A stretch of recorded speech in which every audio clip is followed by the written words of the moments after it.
கடந்த நிதி ஆண்டுடன் ஒப்பிடும்போது பல்வேறு துறைகளுக்கும் நிதி கூடுதலாக ஒதுக்கப்பட்டுள்ளது. அவை என்னென்ன என்பதை பார்க்கலாம்.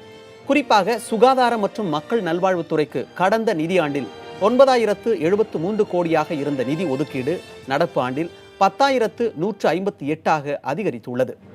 கடந்த நிதியாண்டை ஒப்பிடும்போது இது 12% அதிகமாகும். பள்ளிக் கல்வித்துறைக்கு கடந்த நிதியாண்டில் 24,130 கோடி ரூபாய் ஒதுக்கப்பட்ட நிலையில் அது 11% அதிகரிக்கப்பட்டு தற்போது 26,932 உயர்த்தப்பட்டுள்ளது.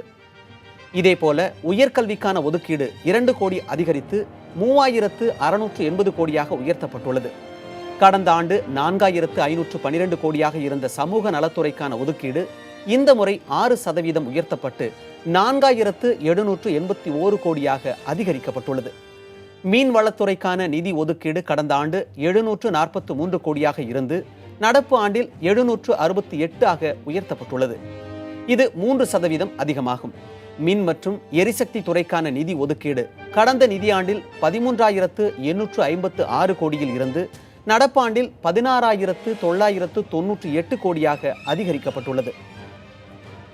கடந்த ஆண்டை விட 23% கூடுதலாக நிதி ஒதுக்கப்பட்டுள்ளது.